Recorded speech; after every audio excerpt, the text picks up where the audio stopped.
Case study number 2, bus case study number 2. This is Alan, Baldoyle class 2022. Alan had a full load of 70 passengers. Okay, so that's a big old bus, isn't it? On board as he started out. His route was along the N2. What does the N mean?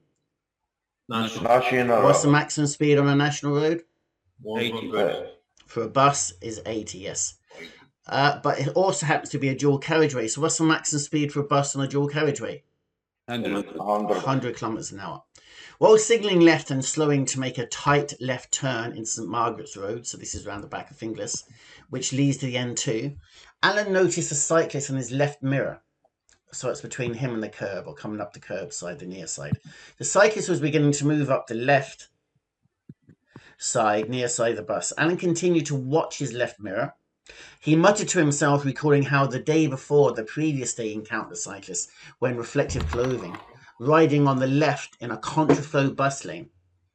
Are bikes allowed in contraflow bus lanes? No. So that's why he's muttering to himself. Alan noticed the cyclist glancing over his right shoulder. He usually had nothing against cyclists. In fact, he often went out of his way to double check his mirrors and give them lots of room. Alan heard a horn blow and a skid from a motorcycle approaching on his right side. So it's approaching, so it's coming towards him. The motorcyclist was warning Alan that the rear overhang of the bus had swung into the motorcycle path. So basically he's turning left and his rear overhang is swung into the wrong side of the road, isn't it? Yeah. I don't think that's exactly what the motorcyclist was telling him when he blew the horn. Alan was agitated because of these events, and once around the corner he tried to make up time. That is never a good idea, is it? Trying to make up time in the bus, because now he's driving too fast. He approached the next right-hand corner a little fast, braking on the corner. He had to steer hard to avoid colliding with the curb. Alan checked his mirror to make sure the passengers on the lower deck had recovered from the sharp turn. What force increases when you do a sharp turn? Centrifugal. Yes, centrifugal. And momentum, yeah. He failed, Alan checked his mirror to make sure the passengers on the lower deck had recovered from the sharp turn. He failed, however, to check the passengers on the upper deck. How would you check the passengers on the upper deck?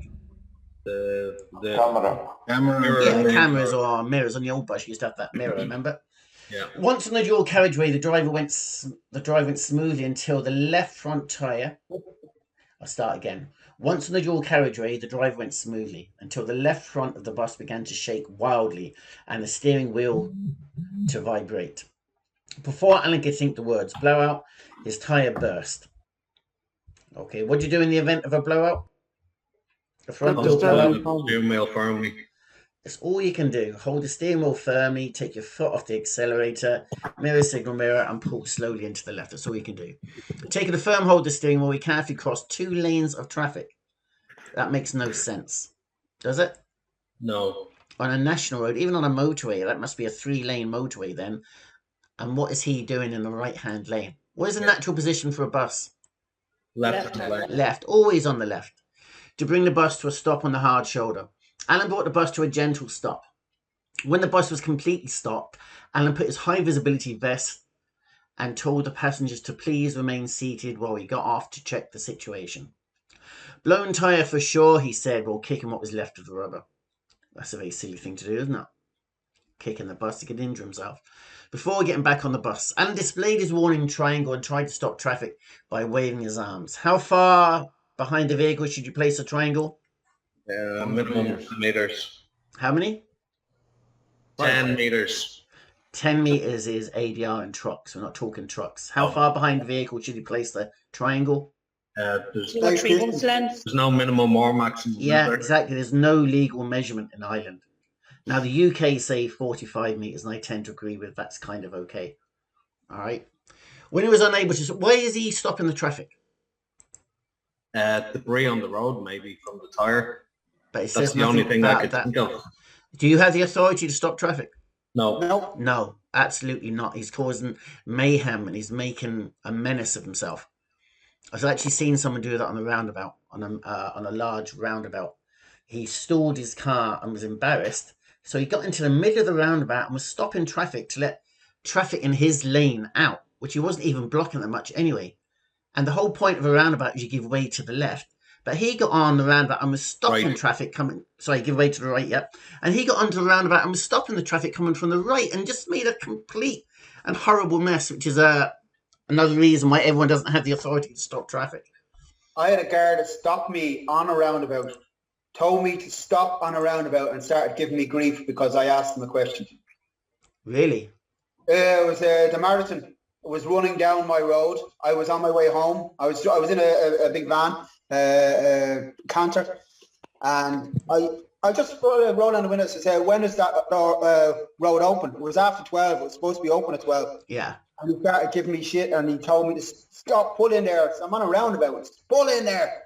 So he literally, on the roundabout, I had to stop while he took all my details. Nothing came of it because he knew he was in the wrong. That's ridiculous. He actually stopped me on a roundabout. Walkingstown roundabout. Wow. Look, people are people. You get morons and you get geniuses. And that guard was obviously having a bad day or something. You should never have stopped on the roundabout. That was ridiculous. Especially if you hadn't even done anything. Anyway, when he was unable to stop traffic, he got off the bus and turned on his hazard warning lights. And now he's turning on the lights. I think the handbrake is the first thing you put on. And then you put on your hazard warning lights. And then you get out of the bus, wouldn't you? Yeah. We've had a blowout, he explained to the passengers. I'll contact my depot. In the meantime, please remain on the bus until another one arrives. Now, when you have a breakdown on a motorway or the national road, it's good policy to get out the vehicle, over the barrier, and wait in a place of safety, yeah? Yeah. He has 70 passengers on that bus. Would you think it'd be a good idea to get 70 people milling off that bus, waiting on the side of the road? No. I wouldn't have thought so. So sometimes you have to use common sense, yeah? Like if I had a coach and I had 15 people, I might ask those people to move to the front of the coach in case there was a rear collision.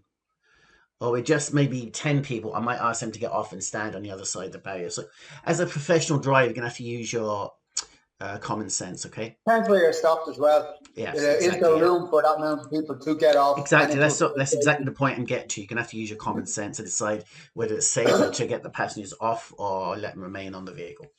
No sooner had he contacted the depot than a passenger got up and moved towards the door. Please, sir, you should remain on the bus. Another one will be here shortly, Alan said. I'm just going out for a smoke, if you don't mind, the passenger sniped. Snipe means says in a rude way. I'm afraid for safety reasons I have to ask you to stay on board, please. If you get off, others will want to do so as well. And the traffic is moving at 100 kilometers an hour. Someone will surely get hurt, Alan replied. The passenger stared briefly at Alan, then said, all right. I understand what you mean now, before moving back to his seat. With this incident resolved, Alan quickly checked the passengers, making a mental note of the number of passengers, including children and those needing special help. Okay, writing it down might be better. He contacted the depot again and reported the total number of passengers, including one in a wheelchair. After what seemed an eternity, a replacement bus pulled up and Alan directed the passengers onto the replacement bus. In the interest of safety and to save time, he loaded all the luggage onto the replacement bus. He could tell this would be a long day. He's on the side of the national road with 70 passengers. Do you think it was a good idea to start unloading one bus and packing it onto another bus on a hard shoulder? No, it doesn't. That bus should have been towed somewhere and then the luggage transported correctly, yeah? I would assume they could get the tyre changed quicker than they get the people off the bus and onto another bus. Yeah. Oh, that would definitely be another option. Sure, that's above Alan's pay grade, I suppose. Well, not for him to do it, but for somebody to come out and change the tyre. Yeah, I've had a blowout. I had a back blowout and I couldn't get anyone to lend me a bus because everyone was busy that day. I can't remember what day it was. It was around the time they march up the north. I can't remember exactly the day. Anyway, I couldn't get a replacement and I rang an emergency tyre place and they came out and they swapped my back tyre and they charged me 250 quid. Fuck. But what could I do? I I had about 20 people on the bus. I couldn't get a replacement bus. I tried to give the run away to someone else, but I couldn't. So I couldn't let them down because they were locals. I had 20 people on the bus. So I had to pay 250 quid. That was my wages gone that day. So then I had to work the rest of the day, drive up the north and everything, knowing that I wasn't making a penny. That's Alan Case Study 2, Bus Case Study 2, and that's Baldor Group 2022. Most people who watch these videos like and subscribe. I'd like to say thank you.